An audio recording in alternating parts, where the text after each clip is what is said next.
Bienvenue à toutes et à tous, je suis très heureuse de vous retrouver. Nous sommes à bord de notre vélo-taxi pour une nouvelle émission Je vous conduis. Et aujourd'hui, nous sommes à côté de Nantes, à Saint-Herblain, pour faire la connaissance de Romuald Boulanger, cofondateur et associé de La Vitre. La Vitre, c'est quoi ? Eh bien, on va le découvrir ensemble. Bonjour Romuald. Bonjour Cécile. Merci beaucoup de nous recevoir et puis d'accepter de nous parler un petit peu de cette aventure qui a commencé il n'y a pas si longtemps que ça fait 3 ans. 3 ans. C'est quoi la vitre ? On ne peut pas la montrer, il va falloir la décrire de la façon la plus simple possible. C'est vrai. La vitre, c'est un moyen de pouvoir échanger à distance et de collaborer à distance, en face à face, comme si on se retrouve dans la même pièce. Donc on pourrait nous dire, ok, donc c'est une visio. Ok, on sait faire, on connaît depuis le confinement, mais c'est bien plus que ça. Heureusement, c'est un peu plus que ça, puisque l'objectif étant d'oublier l'aspect technologique, d'être face à une personne et pas face à un écran. D'accord. Donc on va se voir de plein pied. Voilà, donc la différence principale, c'est la taille. Alors c'est entre autres, Parmi effectivement, les différences. c'est entre autres la taille. Effectivement, il y a une approche où déjà de se voir debout, d'avoir même un échange debout. On n'est pas assis dans une salle de réunion. Il y a tout ce qui va autour de l'expérience également, le mode d'usage. Et même l'objectif, c'est pas forcément de faire des réunions. Donc on peut faire des réunions si on veut. D'accord. L'objectif étant d'en faire moins, puisque l'idée c'est d'avoir tous les échanges au quotidien, spontanés qu'on va avoir tout au long de la journée. Une forme d'informel. Une forme d'informel. Toujours exactement. ouvert. Oui, c'est ça. D'accord. Puisque voilà, on travaille sur différents usages. On a différentes verticales, mais si je prends le cas d'usage d'équipes multisites, si par exemple on a un open space de 200 mètres carrés, on ne va pas mettre les 100 personnes dedans comme ça. On va aménager avec des groupes de personnes qui travaillent ensemble, etc. Oui. Et bien la vitre, c'est la même démarche. C'est qu'on va positionner des vitres de manière stratégique pour faire abstraction de la position géographique et de la distance.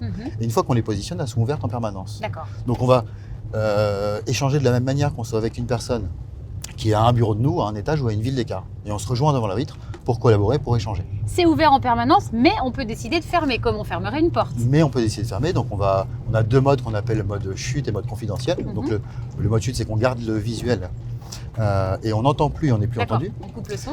Voilà, précision, c'est que tout échange entre vitres est forcément réciproque. C'est-à-dire que pour entendre les gens, on doit être entendu, et pour voir les gens, on doit être vu. D'accord. Contrairement à de la visio, par exemple, où on peut avoir un échange qui n'est pas égal. Tout à fait. Et puis le mode confidentiel, où on va faire de la vitrophanie, comme les parois en verre flouté, simplement pour garder une notion de présence, distinguer si on voit les silhouettes, on voit s'il y a du mouvement, de la lumière. S'il se passe quelque chose. Voilà, puis on peut toquer à cette vitre pour interpeller les personnes. Tout est parti d'une expérience utilisateur, la vôtre en fait, celle de l'agence qui était votre aventure précédente. Ouais. Est-ce qu'on peut revenir sur le moment où cette idée germe ? Donc vous êtes dans le digital, cette agence existe toujours d'ailleurs. L'agence existe toujours, elle s'appelle Oukaya. Ouais. Donc c'est une agence qu'on a montée en 2007. On était à Nantes à ce moment-là. On a très vite eu des bureaux à Paris, puisqu'on a 99% de nos clients à Paris. Fin 2015, début 2016, on avait beaucoup d'échanges, que ce soit avec les créas, les développeurs, chefs de projet, etc. Et on avait ce besoin d'être ensemble, puisqu'on était en étant à Paris et Nantes, mais en travaillant à 100% sur les mêmes projets. Oui. Et avec le fait d'échanger au quotidien. Donc ce qu'on avait fait, c'est qu'on se retrouvait au moins 2 fois par mois, tous à Nantes, entre 2-3 jours, pour avoir l'émulsion d'équipe, pour avoir tout ça. Et une fois qu'on revenait chacun dans nos villes, le lendemain ça allait, le surlendemain un petit peu moins, et puis 3 jours après ça manquait. Ouais. Et donc on s'est dit il faudrait qu'on puisse être ensemble, mais chacun dans nos villes. Et on a commencé à bricoler un petit peu avec une caméra, un écran, parce que puis le développement est dans notre métier de base. Voilà, c'est ça. Donc on a bricolé des choses pour être ensemble en permanence. Donc on a testé, comme je pense beaucoup. On a mis une visio en permanence, etc. Mais on avait pas mal de choses qui n'allaient pas, ça suffisait pas. D'accord. Donc on a commencé à aller un peu plus loin, à creuser, et puis à ajouter des fonctionnalités par rapport à nos besoins. Comme partager son téléphone, puisqu'on se retrouvait quand on veut montrer une animation qui ne va pas ou un bug ou quelque chose, vous l'avez peut-être déjà fait, c'est qu'on prend son téléphone, on le met face à la caméra, du coup on l'utilise à l'envers, du coup il se met en veille. Tous ces détails qui font que quand on est côte à côte, on le fait ensemble. Ça se fait naturellement. Voilà, et donc ça a démarré comme ça. D'accord. Et au bout d'un moment, on s'est dit que si nous, on avait la problématique, on ne doit pas être les seuls. Ouais. Donc on en a fait un produit. Voilà, donc alors, on a fait un produit, ça ne se fait pas comme ça. Non. La base, comment pour le définir, c'est un écran. Un écran qui fait quelle taille? Alors, il y a différentes tailles d'écran. Maintenant, le classique, c'est un écran c'est 86 pouces, c'est-à-dire, en gros, ça fait 2 mètres de haut. Pareil, on a fait un choix, c'est de mettre l'écran à la verticale pour être dans cet usage de taille humaine. Et de taille humaine, Ouais. Ouais, exactement. Alors, tout ce package, il est installé dans combien d'endroits? Aujourd'hui, il y a combien de vitres en France et à l'étranger? Aujourd'hui, il y a un peu plus de 150 vitres qui sont déployées. Alors, elles sont où? Alors, il y en a principalement en France, il y en a au Portugal, il y en a quelques-unes aux États-Unis, de plus en plus d'ailleurs. Il y en a au Japon, il y en a au Maroc, en Espagne, en Tunisie. Ok. Voilà, c'est encore quelques-unes pour C'est le l'instant. hasard des rencontres ou c'est des marchés volontairement déployés? Alors en réalité aujourd'hui, c'est principalement c'est qu'on suit nos clients. Okay. C'est-à-dire qu'on va avoir des clients qui sont français, Oui. mais qui sont établis dans différents pays. Et donc on les suit. Et après, maintenant là, on commence à s'étendre un peu plus, notamment aux États-Unis. Donc là, on était au CES en janvier pour un petit peu sonder le marché, voir. Donc il y a un événement à Las Vegas sur les nouvelles technologies? C'est ça, c'est le salon de la technologie. Et ça nous avait permis de voir un petit peu. Alors, ce qu'on cherchait, nous, c'était d'abord d'avoir les feedbacks de différentes nationalités et différentes cultures. De voir comment, est-ce que c'était bien pris? Oui, c'est ça. Parce qu'en France, on a une certaine manière d'être, d'agir, de bosser. Et voir si c'était compatible avec d'autres cultures surtout. Et est-ce que ça fonctionne? Vous identifiez le besoin? Ouais, ça a bien fonctionné. On est content parce que, en fait, on a même entre-temps signé des clients sur place qu'on est en train d'installer. Donc là, on a vu le produit. Derrière les équipes, il y a combien de personnes? Comment vous travaillez pour améliorer, pour vendre, pour déployer peut-être d'autres formats? Ouais, on travaille beaucoup. J'imagine. Voilà. Alors déjà, on est nous les premiers utilisateurs de la solution. C'est qu'on est l'équipe, on est connecté 24 heures sur 24 en vitre. Vous-même, vous en avez combien on en a selon les sites? On en a 6 à Nantes. D'accord. Moi, j'en ai une chez moi. D'accord. Pour l'instant, on a une personne qui est à Marseille. Donc, on a une plus petite. On a une autre personne qui est à Aix-en-Provence. D'accord. Et en fait, on a aussi différents showrooms. Parce que on s'aperçoit que effectivement, le premier réflexe, c'est de se dire mais c'est quoi de la différence avec de la visio? C'est ça. Et nous, on le sait, mais il faut le démontrer. C'est ça. Et effectivement, à expliquer, c'est pas forcément évident. On a ouvert différents showrooms et donc on fait des démos quasiment tous les jours où on reçoit les gens. Donc le plus dur, c'est de les faire venir jusqu'à un de nos showrooms. Et puis là, on voit systématiquement à 90%, 95% où ils vont se poser la question. Et puis au bout de 10 minutes, d'eux-mêmes, ils vont dire « Ah oui, effectivement, je me pose plus la question en fait. » Oui.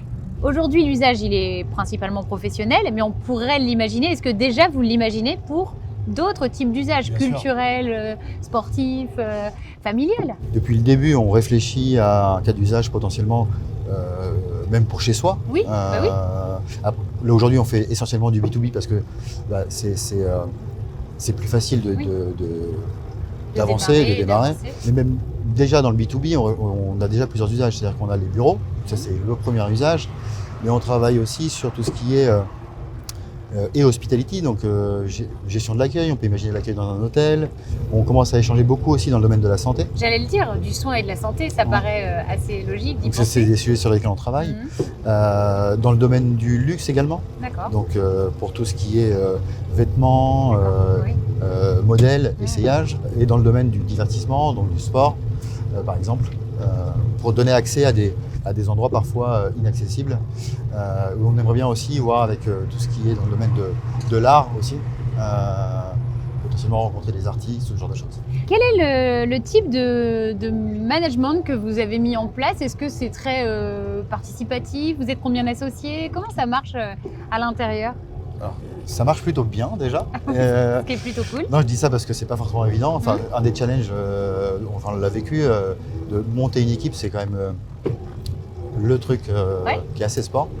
Parce qu'il faut trouver finalement les personnes qui vont matcher ensemble. Vous étiez déjà fondateur de l'agence digitale avant. On est les trois mêmes, les mêmes cofondateurs. Bon, déjà, donc ça marche bien à trois. Ah oui, ça marche même très très bien d'ailleurs. Ouais. On essaie de trouver des personnes où on marche surtout au feeling en vrai. Évidemment aux compétences, mais ça passe après. Ça passe après, ouais, parce que les gens qui en tout cas ont envie de bosser, qui sont courageux, quoi qu'il en soit, même s'ils ne savent pas, ils vont apprendre. Ils vont apprendre vite. Et c'est ça qui nous... J'aime beaucoup la piste. Apprendre vite. Et c'est vachement important aussi. Et voilà, et c'est ça qui nous intéresse.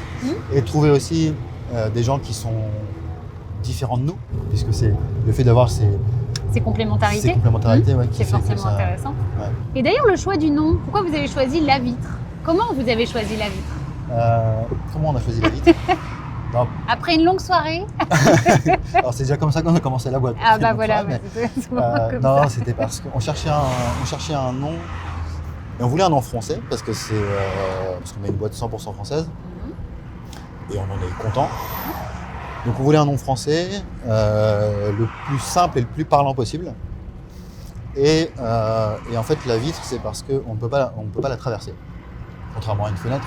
Pas encore, mais peut-être un jour. Pas encore, peut-être un jour.